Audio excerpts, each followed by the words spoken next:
আজকে আমি তোমাদেরকে দেখাবো বীজগণিতের খুবই গুরুত্বপূর্ণ একটা ছোট প্রশ্ন, অর্থাৎ A plus B plus C equal যদি জিরো হয় তবে দেখাও যে A cube plus B cube plus C cube equal to 3abc। এখানে আমি লেফট সাইডের জায়গায় A cube plus B cube plus C cube লিখে রাখলাম। এতটুকুর মধ্যে আমি এ কিউব প্লাস বি কিউবের একটা সূত্র বসাবো, অর্থাৎ A plus B whole cube minus 3ab into A plus B. এরপর সি কিউবটা এখানে রাখলাম। আমাদের যেটা দেওয়া আছে অর্থাৎ A plus B plus C equal to zero, এখান থেকে আমি এ প্লাস বিটাকে রাখলাম আর সিটাকে পাশ পরিবর্তন করে মাইনাস সি করে দিলাম। এখানে আমি এ প্লাস বি এর জায়গায় মাইনাস সিটা বসাবো, মাইনাস 3ab, এ প্লাস বি এর জায়গায় মাইনাস সি, আর এখানে সি কিউবটা রাখবো।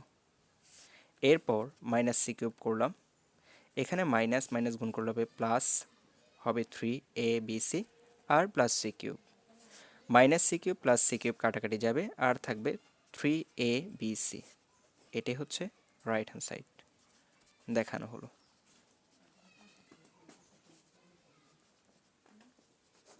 Thank you.